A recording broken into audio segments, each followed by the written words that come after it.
Kuya. Yung career ko, syempre, yun ang bumuhay sa aming family. Ang family ko, ang family namin ni Dennis, ang mga anak namin, syempre yung mga nagmamahal sa amin, yung mga fans, yung mga kumukuha sa amin ng mga endorsements, ang aming manager, yung lahat ng mga taong nagmamahal sa amin. Sobrang thankful kami at napakaswerte namin na hanggang ngayon, nandyan pa rin sila at hindi kami iniiwan. Okay. Bebenta ko ng skincare, dapat makatotohanan na, ay, paurong, bagets. Parang hindi sila naniniwala sa edad mo. And I think ang pag-age, ano yan eh, privilege yan, di ba? Hindi lahat tumatanda at ibig sabihin, you're alive, you are blessed. Di ba? One of the things you should be grateful for, na kailangan sabihin mo na, I'm 43, I'm happy, I'm blessed. Diba? Kaya, sinishare ko din po yung beauty secrets ko to all. Yun. Kasi gusto ko na kailangan daw alagaan mo muna yung sarili mo before you can take good care of everyone. Ganun daw dapat. Kaya dapat nagsisimula sa sarili. Okay. Yan, sir. Thank you. Itago. Siyempre, sa akin kasi diba galing ako sa reality show. Yes. So, kailangan namin sabihin talaga lahat. So, ano yung totoong edad ko? Baka mamaya mag-compute sila, hindi naman yan yung totoong edad, di ba? So, ayoko na magsinungaling. Hindi ka magkakamali kung sasabihin mo yung totoo. Okay, thank you. Paula, gusto ko mag-hi kay Tita Loli. Si Nay Loli. Si Nay Loli. Nanay! Kamusta, Nay? Sa akin lang nag-a-attend na yan. Ng press ko. Palapakan naman natin si Nanay Loli. Oo. Thank you, Actually, hindi Nay. pa siya umaalis kasi yung follow-up additional natin. Oo, saka yung tosino niya. Oo. Tosino, mga Kaya pa niya gustong umuwi kasi nakakain na siya, mayroon na siyang nabalot na longganisa. At additional na lang na, may din yung check-in na. Bigyan ko na tayo dito. Yung blessing yan, syempre yung family house namin dahil yung tinitirahan namin ngayon, bahay ko pa nung wala pa akong asawa. So, kailangan, lumalaki na yung pamilya, so kailangan na namin ng mas malaking shelter sa amin. Yung production naman dito, yun yung bago naming production, ang Brightburn production po. Magpaproduce na rin kami ng pelikula, ng mga series, ganyan. Okay. Bongga. So, anong muna, di ba may bahay din kayo sa Rizal ba yun? Opo. Oo. May isa pa to, may pinatayo pa kayong isang bago. Opo. Ay, ganda. Bongga. Thank you, Lord. So, may may na-plano na kayo na first production? Meron na po, pero hindi pa po pwedeng, ilabas. Opo. Very soon, i-announce na rin namin yun. Opo. Okay. Susunod mong gagawin? Sa GMA, sa ngayon wala pa po. Pero meron po kaming lalabas na movie ni Dennis kasama si Sam under creation alam ko this year din yan. Wala pa pong target date, pero ngayong taon din po yun ilalabas. Sa GMA naman po, syempre, palagi naman akong kapuso, di ba po? Ang daming nag-aantay ng sagot na, nalipat ba? Ganyan.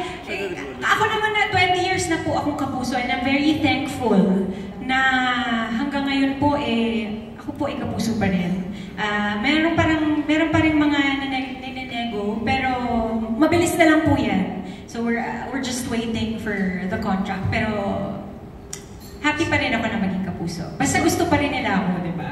Oo, may contract ka pa rin talaga sa kanila or wala pa? Hindi pa narinig. Pinag-uusapan pa. Pero sa ngayon, basta ganito dito, kung gusto nila pa rin akong maging kapuso, happy pa rin ako na maging kapuso. Umiiling si Jan. Yung manager ko nandito. Siya na nagsasagot. Yung mga twins nandito. Aguila twins. Hello, sisters.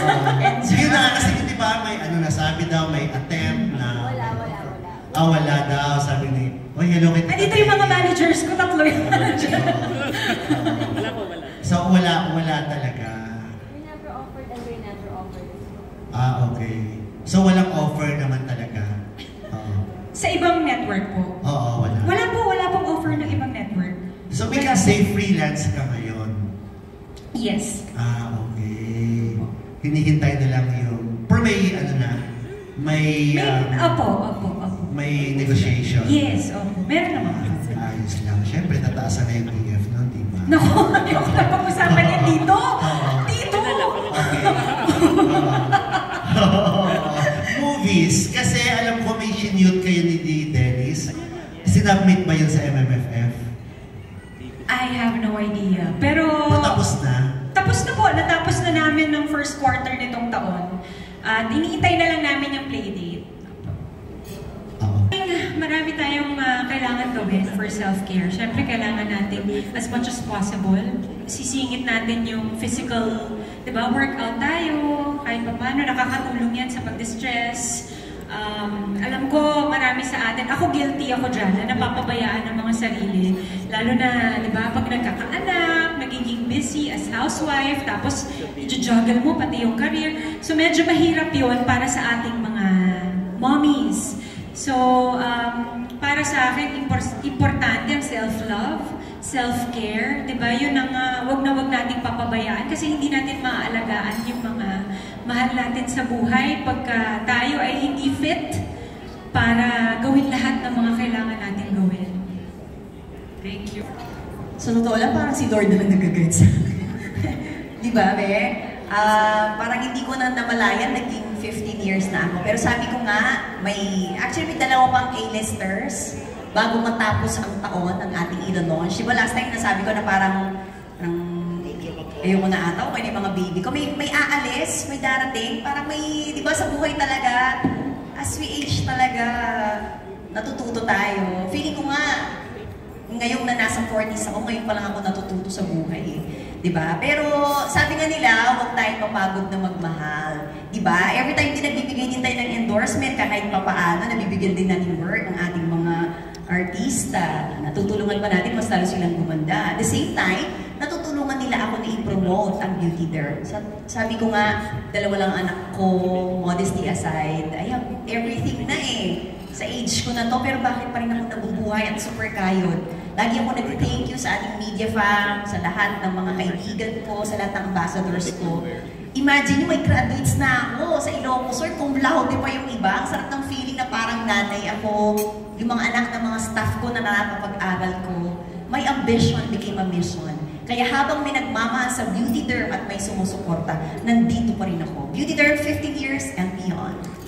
Thank you. Thank you.